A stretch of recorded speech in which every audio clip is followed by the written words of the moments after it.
a questão que eu vou trazer é de tentar compreender a relação, né, dessa formação social brasileira e o racismo, né, que permeia a sociedade brasileira e também faz parte dessa estrutura da formação social, se relaciona com o fascismo no Brasil, né, entendendo que as formações sociais elas são únicas, né? Cada território, cada país tem uma formação social com características ímpares que lhe dão uma identidade, assim como também o fascismo, ele no Brasil ele também tem características que vão de acordo com essa nossa formação social também, por mais que haja semelhanças com outras experiências, né, de fascismos na Europa e em outros lugares do mundo.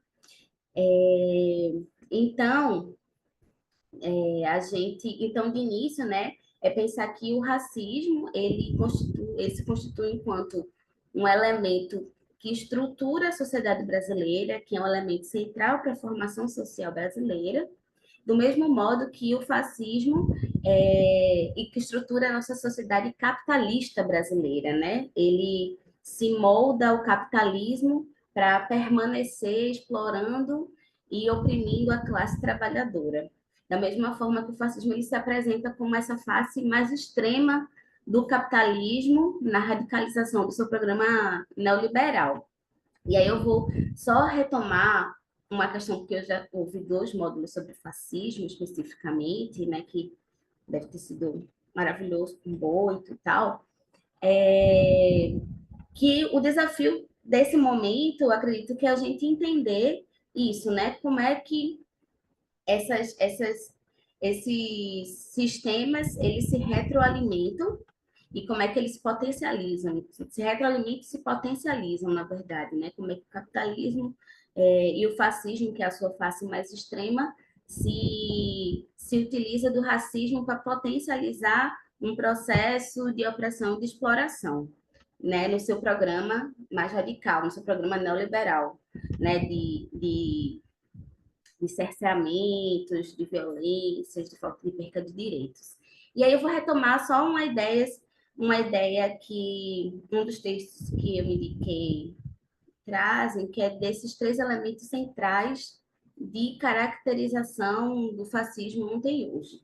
Né? Então, basicamente, o que tem apontado é que o fascismo é precedido de uma forma particular de crise política da dominação burguesa, e que o que diferencia esse fascismo de outros movimentos reacionários e outras ditaduras é a sua expressão de massas, que lhe é fornecida por uma base social, a base social que sustenta o fascismo é a pequena burguesia, ou os chamados setores médios, né, a classe média, que não é essencialmente reacionária, que é uma classe que está constantemente em disputa, mas ela se coloca como essa base de sustentação dos movimentos fascistas.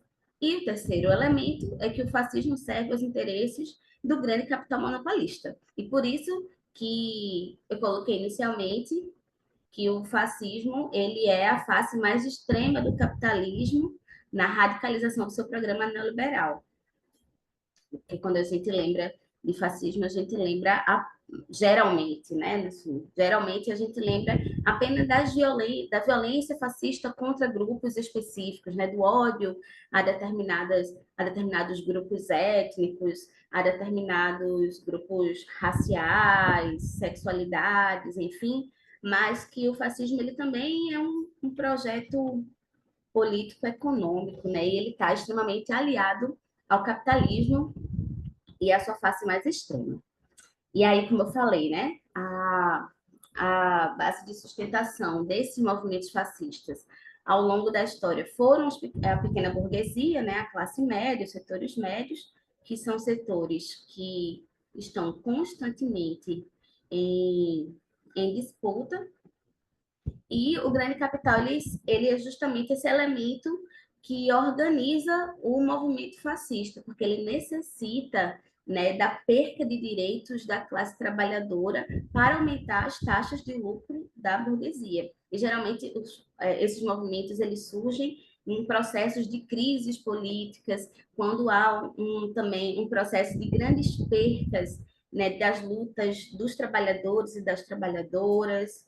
Então, e ao mesmo tempo que não aparece como algumas ditaduras se aparecem de maneira rompante e repentina e um grande golpe que as pessoas por vezes são tomadas de assalto, né? O movimento fascista ele tem, por ter o seu caráter de massas, ele também é um processo que vai se entranhando paulatinamente, né, na sociedade até ter esse caráter de massas. Mas agora entendendo essa questão, né, mais ampla e geral do fascismo, vamos focar na formação brasileira. E aí, no final, eu vou trazer algumas sínteses do que eu consegui relacionar entre o fascismo e formação social e racismo no Brasil. Bom, para começar, né, vamos, enfim, como eu sou de história, então certamente eu vou fazer um processo, né, histórico da nossa formação social brasileira, começando do período do escravismo colonial, o período da escravidão, né, que foi marcado, sobretudo, por quase 400 anos de escravismo, que tinha essas suas características, assim, de ser uma sociedade marcada pela mão de obra, né, escravizada, as plantagens, né, o chamado plantation, voltados para a exportação, né? Então, essas são as características gerais desse modo de produção escravista colonial. Mas, de que ainda que tenha essas características gerais, ela, ao longo da história, ela foi sendo compreendida, ela não teve uma compreensão homogênea desde sempre. Então, isso também foi sendo construído, né? E um autor importante para pensar o modo de produção escravista colonial é Jacob Gorender, que ele vai conceituar esse modo de produção daquele período histórico que o Brasil vivenciou, que foi um modo de produção fruto desse processo da conquista e dominação colonial baseado na escravidão moderna, que é essa escravidão que foi vigente no Brasil, né? Porque existiram várias formas de escravidão ao longo da história da humanidade, né? Então, as pessoas eram escravizadas por guerra, por disputa de território, não necessariamente elas eram escravas a vida inteira, elas às vezes eram devolvidas às suas comunidades, ou elas não necessariamente eram mercantilizadas ou coisificadas, como o caso da nossa escravidão moderna que aconteceu no Brasil. Então, essa escravidão que ocorre no nosso território e que, né, foi impulsionado por Portugal e Espanha, sobretudo, que é essa escravidão moderna, ela pressupõe, né, uma mão de obra que é escravizada, que ela é coisificada, que ela é mercantilizada. Então, as pessoas são forçadamente, né, trazidas, não por fruto de nenhuma guerra específica, nem nenhum embate, elas são, né, capturadas e trazidas para o trabalho forçado e coisificadas e vendidas. E isso caracteriza essa escravidão moderna que ocorreu no Brasil, que é diferente desses outros formatos de escravidões e tal.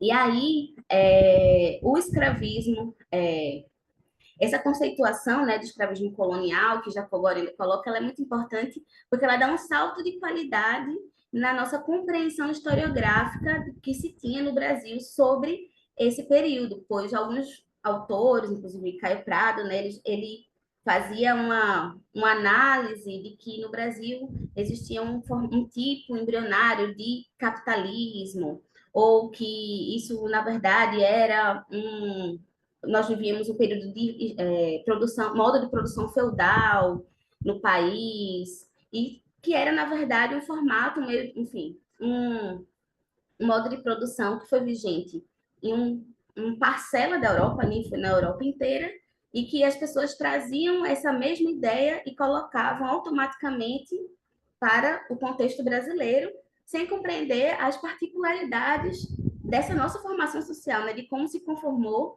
esse período no país. Então, esse momento histórico, né, esse escravismo que aconteceu no país, ele é um formato genuinamente brasileiro e novo, né, que se baseia na escravidão, na plantagem e na exportação. Não é um modo de produção feudal e também não é capitalismo, é um modo de produção escravista colonial.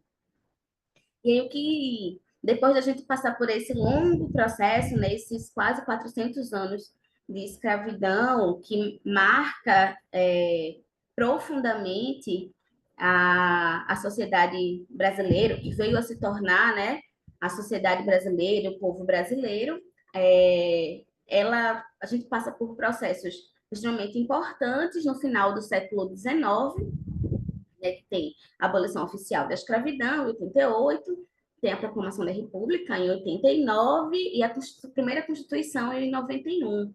E essas mudanças, né, que são sobretudo institucionais, elas são importantes fatores para a formação do Estado burguês no Brasil e dessa transição ao capitalismo também no Brasil.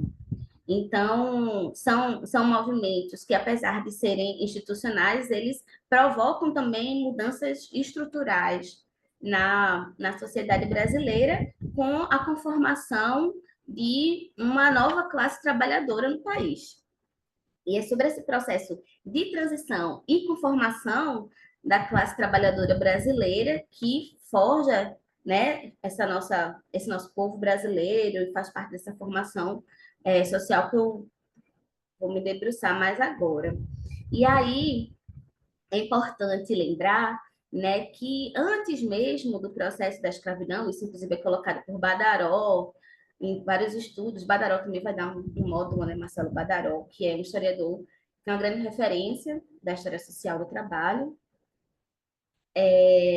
que antes mesmo desse processo da abolição, né, vários trabalhadores escravizados e trabalhadores livres já viviam e compartilhavam espaços de trabalho, de moradia, de hábitos, de algumas experiências em comum, né? E que isso é importante para se criar uma rede de solidariedade que foi importante para o próprio movimento abolicionista, né, que colocava, né, a pessoa escravizada como o elemento central daquela contradição, mas que também propiciou uma série de outras ações de fugas, né, que era propiciada por essa solidariedade entre trabalhadores escravizados e livres, sejam eles os livres brancos pobres, indígenas, negros livres, que naquele momento já eram livres. Então, as fugas, o processo do aquilombamento, isso tudo, existia um grande grau de solidariedade entre esses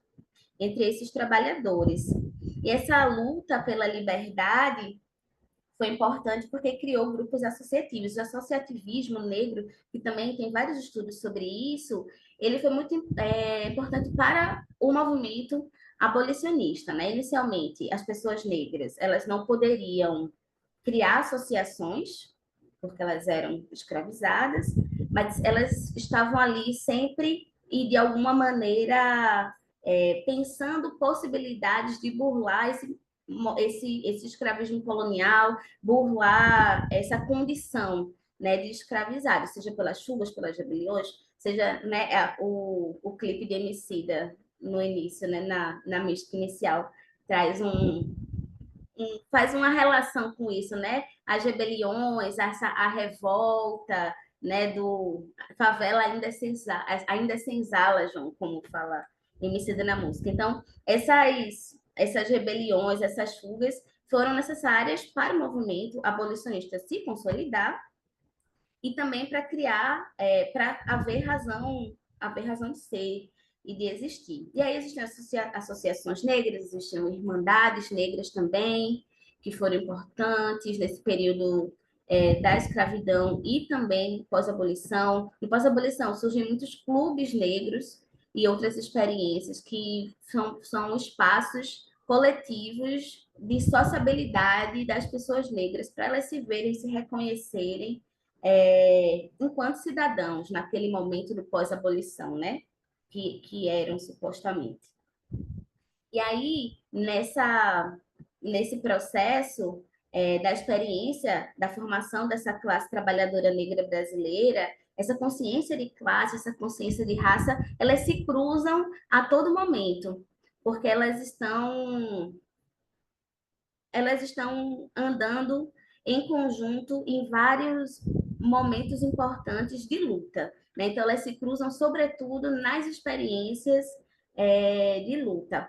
Stuart Hall, na época que ele era marxista, há um tempo atrás, ele tem uma ideia dessa relação de raça e de classe que eu acho muito interessante, que eu trouxe ela para a gente pensar.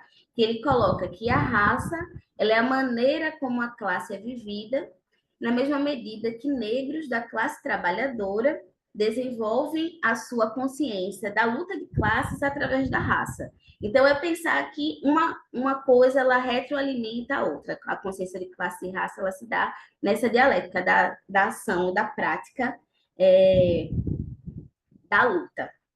Então, refletir como é que foi forjada essa classe trabalhadora no Brasil, é preciso levar em consideração esse período da escravidão, que durou quase 400 anos, as várias experiências coletivas de luta dos trabalhadores escravizados pela liberdade, nos processos né, de fugas, de revoltas, de rebeliões, de aquilombamento, e também levar em consideração o racismo enquanto um sistema de dominação que justificou a existência da escravidão, né, durante muitos anos e que permaneceu justificando a exploração da classe trabalhadora após a abolição, né, quando há essa formação do Estado burguês, quando há a conformação do capitalismo no Brasil. Inclusive, Cláudio Moura, no texto que a gente leu, né, para o módulo, ele fala que justamente a reumanização do escravizado, né, da pessoa escravizada, ela só era encontrada e conseguida na e pela rebeldia, na sua negação consequente enquanto escravo. Então, era importante essa pessoa escravizada, ela estar em luta porque ela se reumanizava em luta, ela se reconhecia enquanto pessoa, enquanto classe também, na mesma medida. E aí, para pensar como foi forjada também essa classe, não é possível se pensar ela como uma linha de evolução única e direta entre escravidão urbana e formação da classe trabalhadora e que se inaugura apenas e somente a partir de 88. E nem também pensar as experiências da classe apenas nas primeiras experiências do final do século XIX para o início do século XX, quando chegam os trabalhadores imigrantes, né, no país. Porque a gente tem várias experiências que eu falei, né, de solidariedade e coletivas, antes mesmo da abolição da escravidão. Tipo Recife, Rio de Janeiro, Pelotas, são cidades portuárias. Logo, havia uma grande quantidade de trabalhadores escravizados nessas cidades, né, porque era o local por onde chegavam as pessoas escravizadas, e nesses espaços, uma série de trabalhadores se formaram na beira dos portos, né? Os estivadores, os carregadores, os armadores, e essa massa de trabalhadores eram formados, sobretudo, por trabalhadores negros, escravizados e livres, antes mesmo da abolição. No Recife, inclusive, tem uma pesquisa de José Bento, que ele vai falar sobre como no Recife os trabalhadores do porto, esses escravizados e livres, homens negros escravizados e livres, que trabalhavam juntos no porto, nessa desigualdade, eles foram à vanguarda das reivindicações do operariado urbano e realizaram em 1907 a maior greve registrada até então, né, que vários patrões utilizaram jornais da imprensa comercial para desqualificar o movimento operário, da União dos Estivadores, que foi uma entidade de classe criada naquele momento por trabalhadores negros escravizados e livres no período, assim, no caso, naquele momento, livres, né? Mas trabalhadores negros no início do século XX. Então, pensar que existiram essas experiências, assim como a gente teve também na Bahia, né, em Salvador, ainda no século XIX, no período da escravidão, a paralisação dos ganhadores, que eles pararam a cidade de Salvador durante 10 dias, e era uma categoria de trabalho que era responsável por a todo tipo de transporte dentro da cidade, né? De pessoas a objetos, os ganhadores estavam transportando. E esses trabalhadores pretos e pretas pararam a cidade durante 10 dias em 1857. Então, já havia uma grande movimentação importante de paralisação do trabalho e, ao mesmo tempo, de luta entre esses trabalhadores, que não é uma grande novidade do século XX, né? Ela, na verdade, ela se forja ao longo de todo o processo, inclusive dentro do período da escravidão. Então, esses exemplos são importantes para a gente pensar a ideia de que a classe trabalhadora, ela aprendeu a se organizar, ela não aprendeu a se organizar a partir da chegada dos imigrantes anarquistas italianos, que já tinham uma experiência do sindicato, né? Geralmente, quando a gente vai pensar a formação da classe trabalhadora, a gente pensa a partir dessas experiências, né? Os italianos trazem a ideia de sindicato para o Brasil, então o movimento sindicalista e as lutas e as greves dos trabalhadores é como se fosse uma novidade trazida de fora para dos trabalhadores livres para ensinar os trabalhadores que não entendiam ainda o que era ser um trabalhador livre a se organizar e a fazer luta. Mas essas experiências, mas já existiam experiências importantes, né, de classe, inclusive no Brasil, e que se soma a essas outras experiências que também são trazidas, que também são importantes. E aí, essas experiências também servem para ilustrar essas particularidades da formação social brasileira, né? Que, como eu já falei, tem esse elemento racial como central e estruturante, não apenas das relações sociais que moldaram a sociedade, mas também da configuração da luta de classes no país. Esse elemento, né, que é o racismo, Rosenberg, ele vai falar que ele não é, o racismo ele não é apenas um fruto do período escravista brasileiro e que é um elemento remanescente de um passado arcaico e de uma estrutura política atrasada que foi o escravismo colonial. Né? O racismo, ele, na verdade, é um elemento que ele é permanente, ele não é um elemento atrasado. Ele é um elemento permanente do capitalismo que se reestrutura junto ao capitalismo para permanecer explorando e oprimindo a classe trabalhadora. Então, assim como o capitalismo ele vivencia crises, mas ele se reestrutura, o racismo ele também vivencia crises e se reestrutura juntamente ao capitalismo no Brasil, enquanto dois modos, dois sistemas de dominação que agem conjuntamente, que se retroalimentam para permanecer explorando a classe trabalhadora. Clóvis Moura ele vai dizer, inclusive, que o fim da escravidão e a formação desse Estado burguês, do capitalismo dependente no Brasil, traz, como eu falei, o racismo ele se reestrutura com o advento do capitalismo, né? Ele não é apenas um resquício, ele é uma permanência. Então, como uma permanência, ele vai sempre se reestruturando e se atualizando. Então, nessa formação do Estado burguês do país, o racismo se reorganiza e ele, juntamente ao capitalismo, molda, a partir do Estado brasileiro, novos mecanismos de barragem e de hierarquia racial e étnica.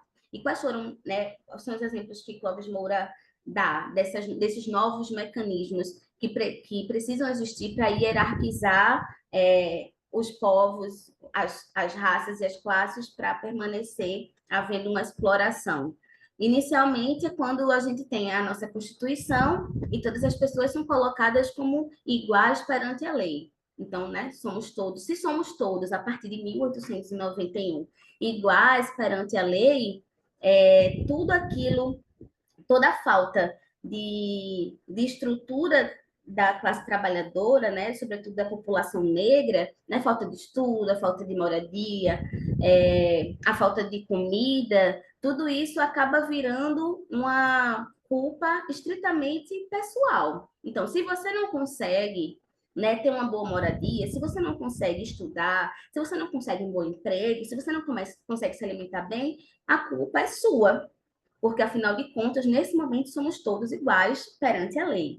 Então, isso foi também um mecanismo sofisticado, né, dessa relação do racismo com o capitalismo na formação do Estado burguês no país, que foi colocado, né, de maneira sutil para impedir, né, é, direitos iguais às pessoas de fato, né? Então, esses cidadãos, eles acabavam acreditando que todas essas mazelas sociais que acometiam a elas era uma deficiência individual ou grupal da própria população negra. E além disso, o racismo, ele é como eu falei, um mecanismo importante para a classe trabalhadora conseguir manter o seu status quo e seguir marginalizando a população negra. Né? Então, a burguesia, ela também se utiliza do racismo juntamente do capitalismo para permanecer, por exemplo, baixando os salários dos trabalhadores no seu conjunto, porque, né, os trabalhadores negros compõem a maior parte da classe trabalhadora que é explorada pelo capitalismo, e nessa lógica, né, da acumulação capitalista, essa massa de trabalhadores negros que vão ter seus salários, né, ou não vão ter empregos, ou os que conseguem emprego terão salários baixos, eles acabam atuando como um grande exército industrial de reserva, né? Isso, enfim, é o que Clóvis Moura coloca como também mais um mais um mecanismo sofisticado do racismo no Brasil, que é de transformar os trabalhadores negros em um exército industrial de reserva para a exploração capitalista, porque se a gente tem muitos trabalhadores e poucos empregos, abaixar os salários dos trabalhadores acaba sendo uma chantagem capitalista. Se você não quiser, tem uma fila lá fora gigantesca que quer. Então, isso também acaba sendo um mecanismo para impedir mobilização popular, para impedir greve, para, se não impedir, mas coibir, ou pelo menos criar uma situação mais constrangedora para a mobilização dos trabalhadores e das trabalhadoras.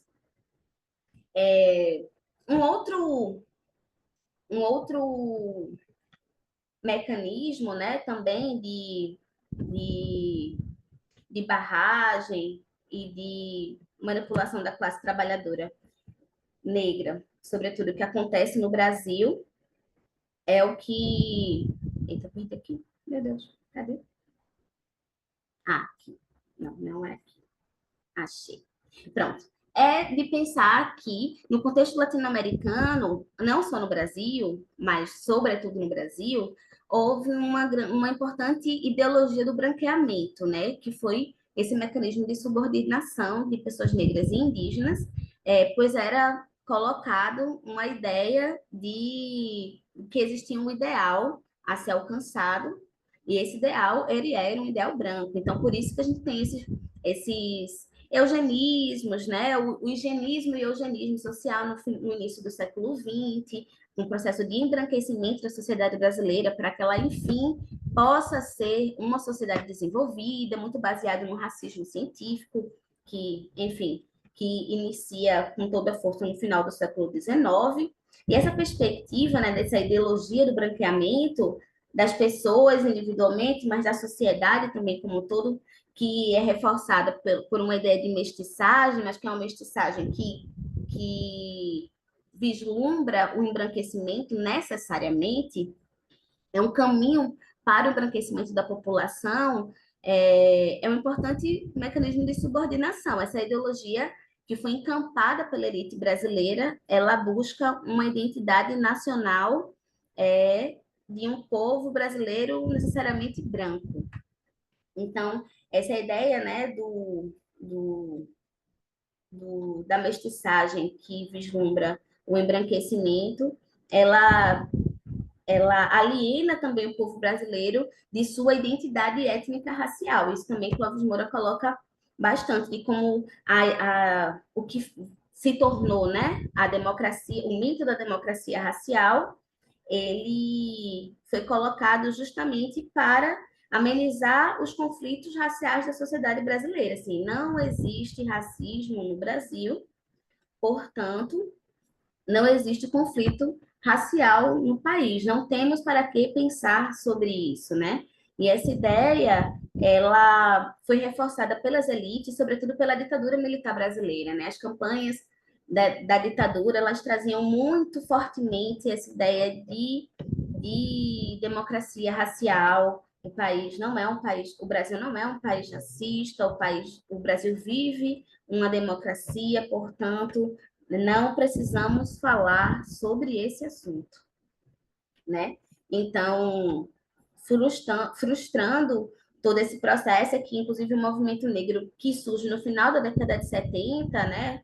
Ali vai justamente se contrapor a isso muito ferrenhamente. Vai ter esse mote da luta contra a democracia racial como um dos principais motes de luta de reafirmação da identidade racial, de que sim existem pessoas negras e sim existe racismo no país. Enfim. Então a gente tem. Já tô. Quanto tempo eu tenho?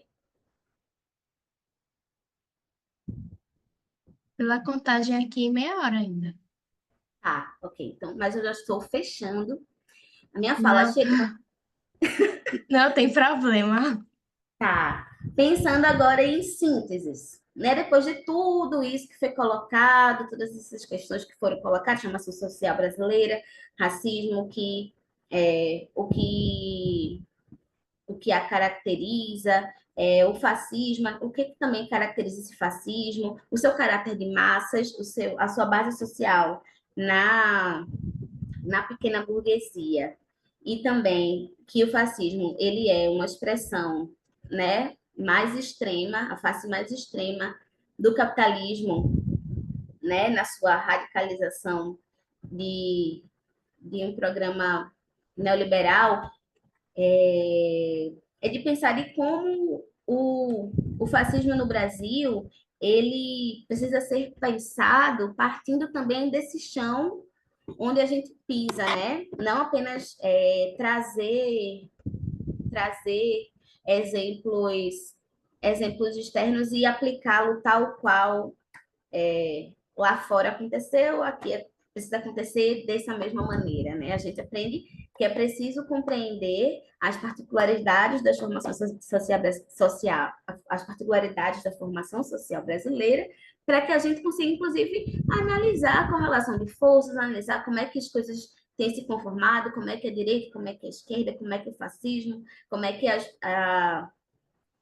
os movimentos contra-hegemônicos estão se organizando partindo dessas nossas importantes peculiaridades. Inclusive porque no país, na década, né, ali de 30, a gente teve também um momento muito importante e tenso, né, da nossa história, que foi quando a população negra na década de 30 ela ganha uma grande projeção, né? A luta da população negra ganha uma grande projeção, ao mesmo tempo que o fascismo, né, na Europa está também ganhando grande projeção, e no país nós temos o Partido Comunista Brasileiro, a Aliança Integralista Brasileira, Aliança, meu Deus, agora eu estou confundindo, A e B, os integralistas brasileiros, que são essa face, nesse movimento fascista que surge ali na década de 30, e a gente tem a Frente Negra Brasileira, que foi o mais importante e volumosa organização de pessoas negras que já existiu no país, chegando a ter mais de 1 milhão de filiados na década de 30, que era uma organização, enfim, bastante controversa, conflituosa, mas que era a maior organização de pessoas negras e que estava sendo constantemente disputada entre os integralistas, de cunho fascista, e os comunistas. Então, por mais que a gente pense assim, os fascistas são contra pessoas negras, mas no Brasil, os fascistas queriam ter uma base de pessoas negras para si, porque o fascismo ele tem uma característica de massas. Então, também, a partir de um discurso, né, precisamos de um país novo, e um país novo que una o povo brasileiro, né, os integralistas tentaram disputar a Frente Negra Brasileira e essa base de pessoas negras para si, porque era importante também combater o comunismo. Então, se os comunistas levassem a população negra para si, eles sabiam que estavam perdendo a maior parte da classe trabalhadora brasileira. Então, quando a gente vai pensar também o movimento fascista no Brasil, o daquele movimento e o de hoje, né, o que a gente tem chamado de movimento neofascista, é de pensar que uma população negra que constitui a maior parte da classe trabalhadora é uma parcela importante de disputa entre essas ideologias, né? Elas não são, por mais que a gente saiba que na prática, né, o movimento neofascista, ele tem um cunho predominantemente racista, porque é importante para o fascismo, enquanto uma face do capitalismo, se apropriar do racismo também, sendo duas faces de uma mesma moeda, mas os discursos, eles ludibriam e eles trazem uma outra perspectiva que consegue também, que consegue ou tenta, né, disputar também a classe trabalhadora negra brasileira para si. Então, pensar essa caracterização do fascismo no Brasil precisa ser feito, como eu falei, a partir do chão onde a gente pisa, né, dessa compreensão da formação social brasileira, que tem o racismo como elemento estruturante das relações sociais e raciais, e que, juntamente ao capitalismo, bem como juntamente a sua face mais radical, que é o fascismo, pode ser utilizado para permanecer explorando e oprimindo a classe trabalhadora brasileira. O discurso integralista, né, no Brasil, ele se assemelha muito ao discurso da democracia racial, assim, e essas duas ideias, né, elas surgem também no mesmo período, na década de 30, né, quando, enfim, na tentativa de, de tentar colocar a miscigenação enquanto algo positivo e não como um elemento de degeneração do povo brasileiro, né, acaba que essa ideia foi para o lado oposto e tornou-se uma explicação idílica das relações raciais no Brasil, que é tipo, não, a miscigenação não é algo que degenera o povo, é algo benéfico, porque todos nós nos amamos. Né? Então, acaba que sai de uma ideia negativa para uma extremamente positiva, que também é distorcida. Né? Tão positiva que ela é distorcida da realidade.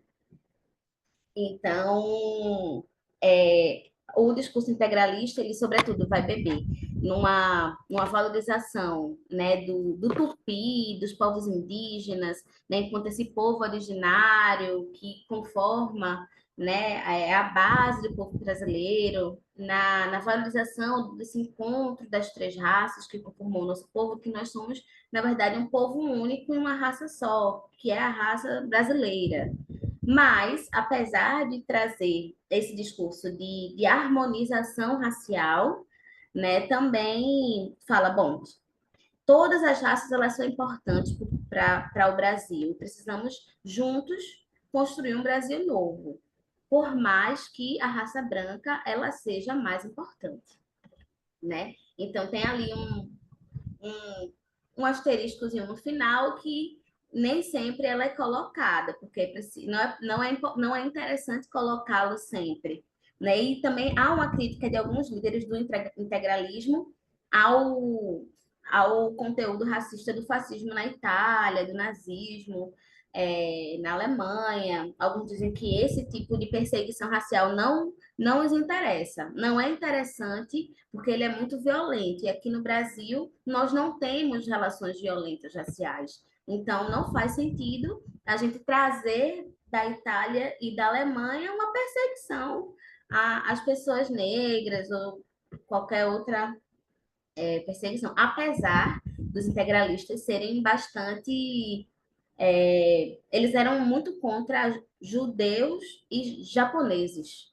Existia uma grande crítica, enfim, eles queriam políticas para barrar a imigração japonesa no Brasil, para barrar judeus. Mas negros e indígenas havia um verniz de democracia.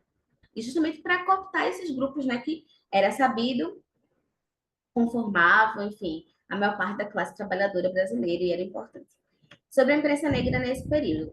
eu não estudo esse período, né? A minha dissertação é focada, sobretudo, nas décadas de 80 e 90, mas o que eu já tive de contato com a imprensa negra desse período é o jornal A Voz da Raça, que era o jornal da Frente Negra Brasileira, e tinha e o PCB também tinha alguns jornais, a classe operária, era o nome do jornal do PCB, e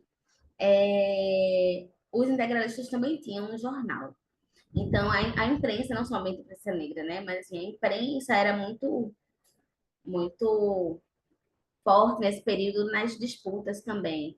Então, em cada um desses jornais sempre havia uma notinha sobre, sobre esses temas. Assim, a Frente Negra Brasileira, como eu falei, era um partido que estava sendo disputado fortemente, mas um dos líderes da Frente Negra Brasileira, né, um dos fundadores, ele era integralista. Então, ele tinha uma afinidade com o integralismo. Então, no jornal da Frente Negra Brasileira, de vez em quando saíam os elogios à ação integralista, e muitas críticas ao comunismo, muito, dizendo que os comunistas queriam. E é isso, como os integralistas eles eram muito nacionalistas, e a Frente Negra também era muito nacionalista, tanto que os dois lemas eles eram muito parecidos, né? O da Frente Negra Brasileira era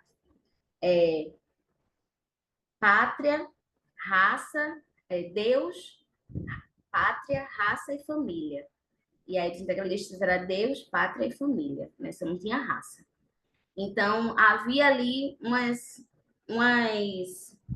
confluências, assim, porque um dos fundadores calhou de ser integralista também e nacionalista. E achavam que os comunistas, eles queriam trazer enfim, influências de fora para colonizar o Brasil, essa coisa de internacional comunista, eram coisas de fora que não faziam sentido para o povo brasileiro. Eles tinham graves divergências, o PCB com a Frente Negra Brasileira. Mas depois de um tempo também a Frente Negra racha por conta justamente dessa pendência para o movimento fascista da Frente Negra, e cresce a Frente Negra Socialista, que era mais próxima do PCB, e aí os jornais, eles, tanto do PCB quanto da Voz da Raça, estavam sempre um alfinetando ao outro nesse período.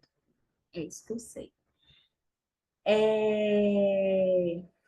Bom, deixa eu ver.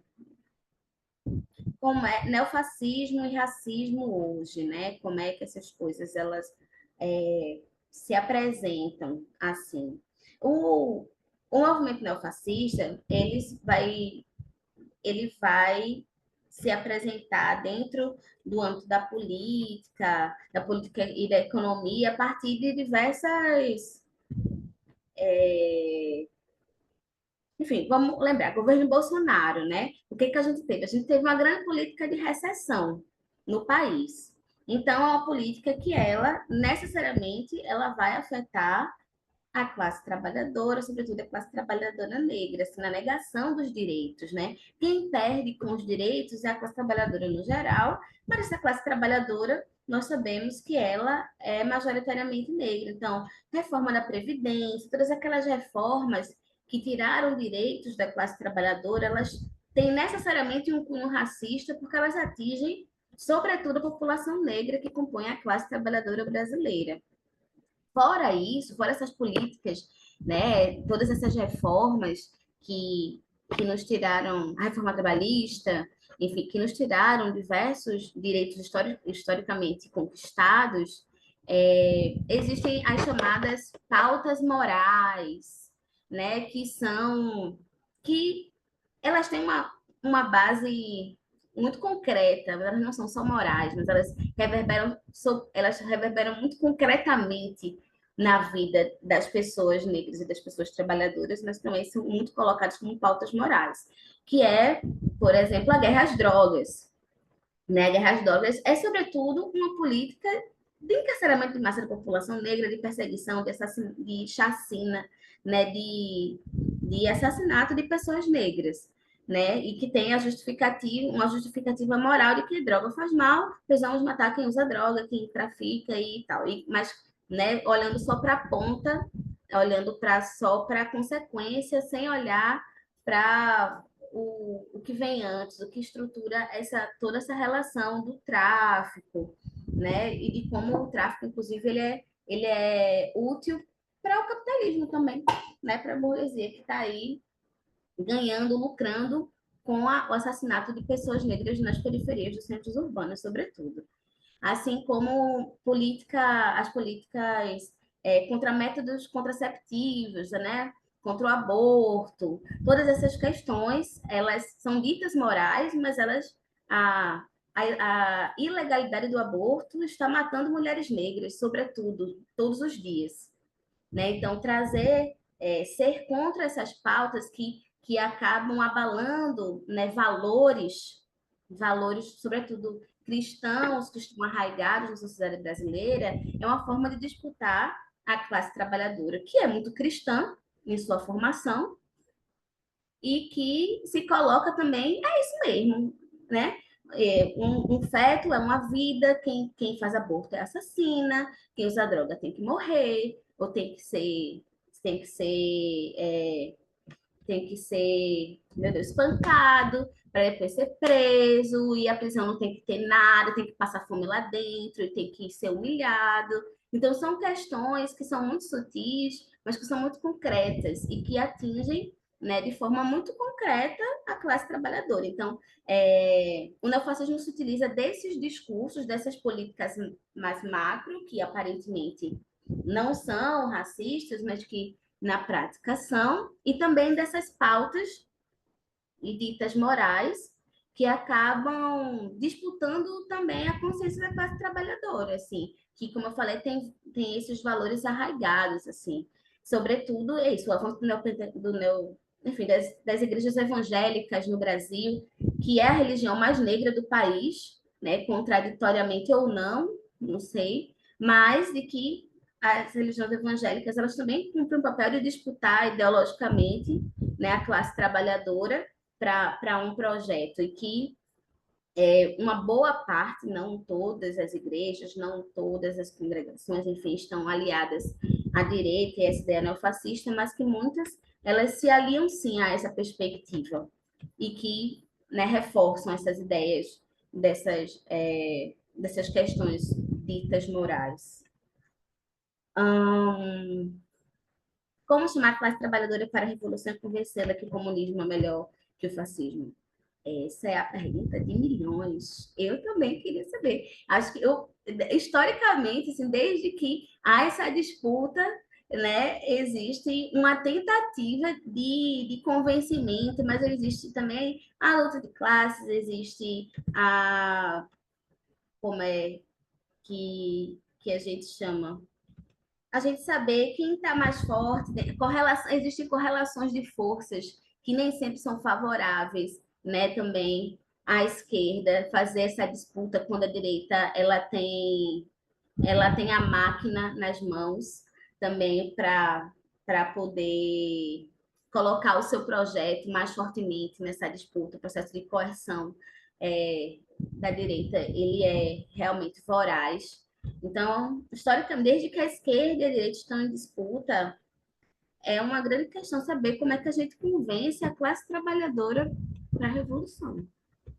Enfim, estamos sempre tentando, mas a cada conjuntura a correlação de forças vai mudando e a gente vai tendo que tentar encontrar a melhor forma de fazer essa disputa. E que eu não sei te responder qual é ela exatamente. Sim, indicação de leitura sobre essa disputa PCB, ação integralista. O artigo que eu li sobre isso foi. Eu tenho aqui. Esse artigo que eu li, ele está dentro de um livro chamado Políticas da. Não dá para ler porque está fora de foco. Não dá para ler. Mas se chama Políticas da Raça. Eu posso escrever no chat.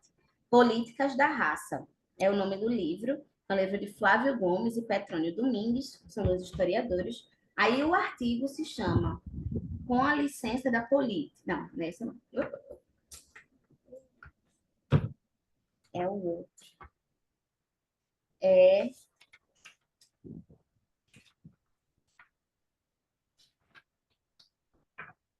aqui. A virada antirracista do Partido Comunista do Brasil, a Frente Negra Brasileira e a Ação Integralista Brasileira na década de 1930.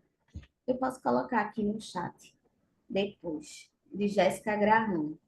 Aí é bem interessante, ela traz vários, várias passagens sobre essa disputa, as rinhas, enfim, como foi que o PCB passou a entender que era importante disputar a população negra, como é que a IB disputava também, como é que a Frente Negra se portava no meio disso tudo, enfim. Depois eu coloco aqui no chat.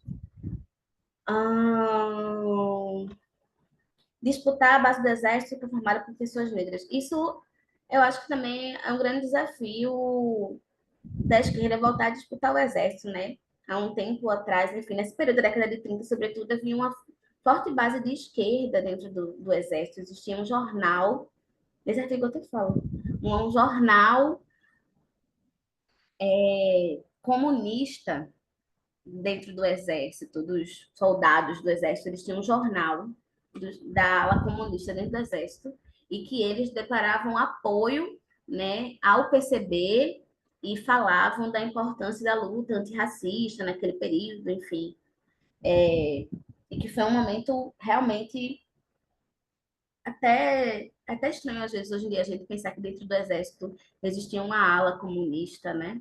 E que a esquerda perdeu nessa disputa e é necessário, de fato, retomar. Mas é uma resposta também muito difícil, mas eu acho que são setores estratégicos, né? Ah, deixa eu ver, MBL, copta pessoas negras e tal. É muito nisso que eu falei anteriormente, né? O MBL tem um discurso bastante raivoso, assim. Né? Eu acho que não se aproxima tanto dos integralistas. Os integralistas eram menos raivosos do que o MBL. Mas o MBL traz esse mesmo discurso dessas pautas morais, assim, para disputar. E também é entender que é isso, né? As pessoas negras, pessoas LGBTs, mulheres, como é que elas são cooptadas pela direita? É porque, assim como eu falei no início da minha fala, né? A classe média, ela não é naturalmente reacionária. Pessoas negras, LGBTs e mulheres não são naturalmente comunistas também, né? Por mais que as experiências históricas, elas nos provem, né, que a direita, o movimento fascista e o neofascismo se coloca, propõe, na verdade, um projeto de sociedade de aniquilamento da classe trabalhadora que é formada, né, por mulheres, LGBTs e pessoas negras, mas é uma classe que está em disputa, né? A classe trabalhadora está sempre em disputa por esses dois projetos, assim, o projeto que, apesar de querer nos aniquilar, mas também tenta nos coagir, nos cooptar a todo momento, sobretudo nessa perspectiva neoliberal, capitalista, né, do individualismo, de que é você por você mesmo, da meritocracia. Se eu trabalhei muito, eu consegui. Quem não consegue é vagabundo, né? Então, essa também, essa perspectiva meritocrática, neoliberal, individual, que o capitalismo nos impõe, é difícil da gente romper. E ela é muito bem apropriada pela direita e por setores fascistas, neofascistas. Enfim, o MBL é expert em fazer isso.